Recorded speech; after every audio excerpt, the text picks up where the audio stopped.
Bismillahirrahmanirrahim. Assalamualaikum warahmatullahi wabarakatuh. Video kali ini saya akan menyampaikan tanggapan sebagai penafsiran atau pemikiran alternatif mengenai maksud dari sabda Rasulullah SAW yang dibahas oleh Ustadz Firanda berikut ini. Sebelumnya saya mohon maaf kepada Ustadz karena telah mencuplik videonya sebagai media perbandingan. Mari kita saksikan videonya. Saya akan membacakan hadis-hadis yang menjelaskan tentang keutamaan Ahlul Quran, di mana Al-Quran akan menjadi hujjatun lahu, akan menjadi pembelanya. Dan setelah itu saya akan sebutkan juga bahayanya orang yang ternyata berpaling dari Al-Quran atau belajar Al-Quran namun tidak mengamalkannya, sehingga Al-Quran akan menjadi hujjatun alaih, akan menjadi bumerang yang akan menyerangnya pada hari kiamat kelak. Di antara hadis-hadis yang menunjukkan akan keutamaan Al-Quran tatkala di akhirat, dari Abdullah bin Amr bin Al-As radhiyallahu taala anhuma. Beliau berkata, qala Rasulullah sallallahu alaihi wasallam, Rasulullah sallallahu bersabda, yuqalu li sahibil Quran, dikatakan kepada ahli Al-Quran, Iqra, di akhirat kelak, Iqra, bacalah, warqa, atau lewat yang lain, wartaqi, dan naiklah, waratil kama kunta turatil fid dunya, dan bacalah engkau Al-Quran dengan tartil sebagaimana waktu kau baca Al-Quran di dunia. Fa inna manzilataka inda akhiri ayatin takrauha, sungguhnya kedudukanmu di surga adalah pada akhir ayat yang kau baca. Saya ulangi, yuqalu li sahibil Quran, dikatakan kepada orang yang hafal Quran pada hari kiamat kelak. Kata Allah Subhanahu wa taala, atau dikatakan kepadanya, Iqra warqa warattil kama kunta turatil fid dunya fa inna manzilataka inda akhiri ayatin takrauha. Bacalah dan naiklah engkau di derajatmu di surga. Dan bacalah dengan tartil, dengan perlahan, dengan tajwid, sebagaimana kau baca tatkala di dunia. Sungguhnya kedudukanmu di surga pada akhir ayat kau baca Al-Quran. Banyak ulama menyebutkan tatkala menafsirkan hadis ini, di antaranya Al-Khattabi dalam Ma'alim Sunan, Ibnu Hajar dalam Fathul Bari, kemudian Al-Munawi dalam Faidhul Qadir. Mereka menjelaskan bahwasanya ini dalil bahwasanya surga itu derajatnya banyak. Bahkan Al-Munawi dalam Faidhul Qadir mengatakan bahwasanya surga bukan cuma 100 derajat, lebih daripada itu. Kenapa bisa demikian? Karena hadis ini menjelaskan seorang akan naik di derajat surga sesuai dengan ayat yang dia baca. Dan kita tahu bahwasanya ayat Al-Quran 6.000 ayat lebih. Saya tampilkan hadis yang dibahas tadi. Ini hadis dari kumpulan Sahih Abu Daud. Saya bacakan. Telah menceritakan kepada kami Musaddad, telah menceritakan kepada kami Yahya dari Sufyan, telah menceritakan kepadaku Asim bin Bahdalah dari Zir, dari Abdullah bin Amr. Ia berkata, Rasulullah SAW bersabda, dikatakan kepada orang yang membaca Al-Quran, bacalah dan naiklah, serta bacalah dengan tartil, atau jangan terburu-buru, sebagaimana engkau membaca dengan tartil di dunia. Sesungguhnya tempatmu adalah pada akhir ayat yang engkau baca.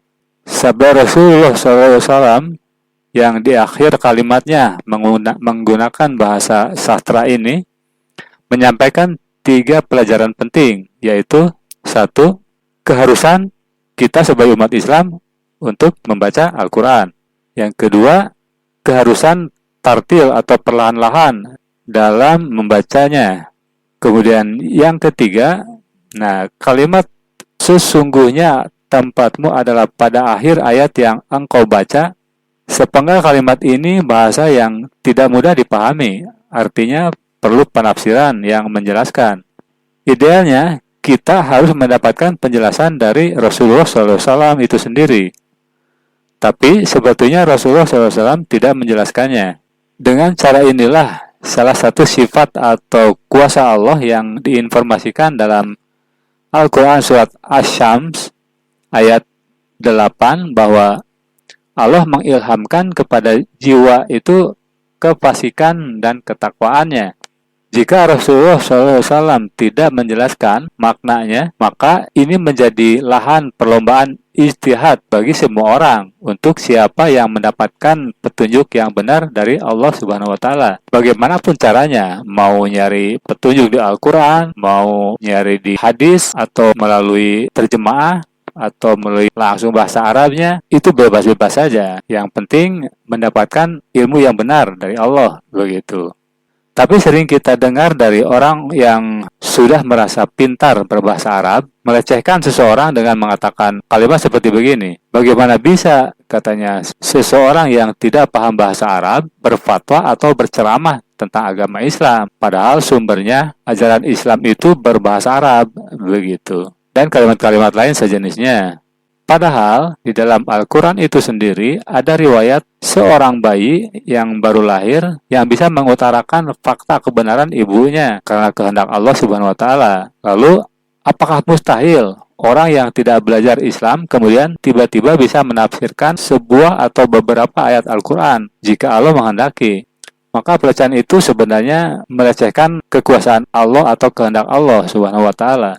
Dengan alasan tersebut, maka saya mencoba turut memikirkan makna atau maksud dari hadis tersebut. Siapa tahu Allah memberi petunjuk. Penafsiran saya begini, ketika seseorang membacakan Al-Quran, kalimat-kalimat yang terdengar adalah kalimat-kalimat perintah, mengajari, memberi petunjuk, ancaman, menceritakan kisah untuk diambil pelajaran yang seolah-olah kalimat-kalimat tersebut datang dari si pembaca untuk orang lain, begitu.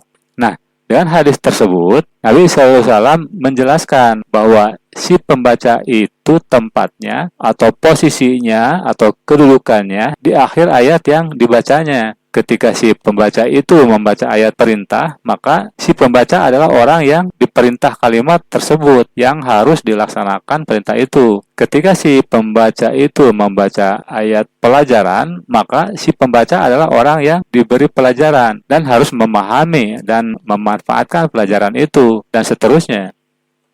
Nah, si pembaca Al-Quran itu masuk surga atau masuk neraka itu tergantung bagaimana dia memposisikan dirinya atau menempatkan dirinya di setiap akhir kalimat Al-Quran yang dibacanya. Apakah dia merasa diperintah atau diberi pelajaran atau dinasihati atau diancam dan lain-lain, kemudian dia memahaminya, mengamalkannya atau menurutinya, mengimaninya atau mengingkarinya, yang akhirnya akan menempatkannya di surga atau di neraka.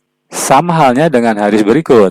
Dari Abu Umamah radhiyallahu anhu, ia berkata bahwa ia mendengar Rasulullah SAW bersabda, "Bacalah Al-Quran, karena pada hari kiamat ia akan datang sebagai syafaat untuk para pembacanya." Ini hadis riwayat Muslim. Kemudian berikutnya sebuah hadis Nabi SAW yang artinya begini. Dari Abu Hurairah radhiyallahu anhu, beliau berkata, "Ya Rasulullah, siapa orang yang paling beruntung mendapatkan syafaatmu di hari kiamat?" Nabi menjawab, "Wahai Abu Hurairah, sungguh aku menduga belum ada seorang pun yang bertanya sebelum kamu yang menanyakan hal tersebut, karena aku mengetahui kecintaanmu kepada hadis. Manusia yang paling bahagia dengan syafaatku di hari kiamat adalah orang yang berkata la ilaha illallah dengan tulus dari hatinya."